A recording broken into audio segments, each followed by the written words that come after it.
बंधु मैंने बेले बेले आमको अनुभव हुए जे आम ईश्वर को एते गुहारी कले एते डाकिले हेले ईश्वर आम कथा शुणिले ना। उपयुक्त समय न हवा जाए ईश्वर आम कथा शुणिबे आउ प्रकृत समय आसिले ईश्वर आम मान उपयुक्त फल रखि था। नमस्कार, मु आपण मानकर श्रीचरण महांती रेडियो बर्फी कार्यक्रम आपण मानकु स्वागत करुछि। चलंतु आज किछि भल कथा शुणिबा। थरे गोटे जंगल रे गोटे हाथी और गोटे कुकुर एका समय रे गर्भवती हेले, गर्भधारण कले।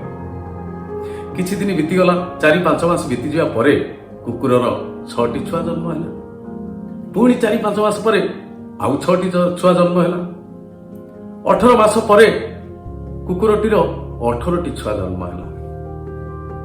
कुकुर मन खुशी रे 18टी छुआ सांगरे धरी आराम रे जंगल सारा बुलु थाए।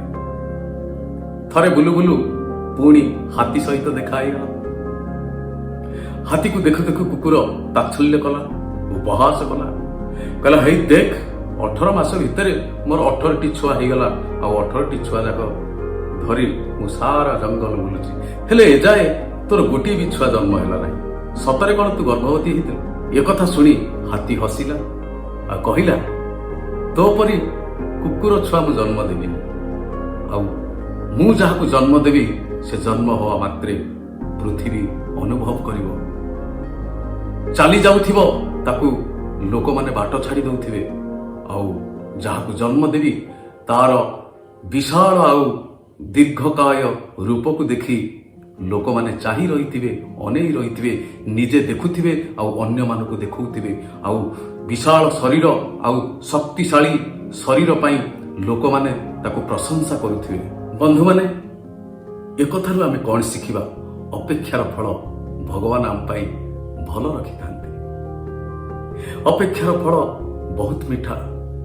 जेमिति माटी घरटे तैयारी होबा पाई 15 दिन समय लागे, हेले गोटे सुंदर महल तैयारी होबा पाई वर्ष वर्ष धरी समय लागि जाए।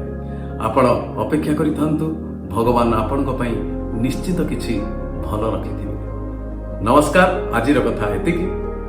रेडियो बर्फी यूट्यूब चैनल को आपण माने सबले देखुथिबे, कमेंट्स दउथिबे और शेयर करथिबे, सब्सक्राइब करथिबे। जय जगन्नाथ।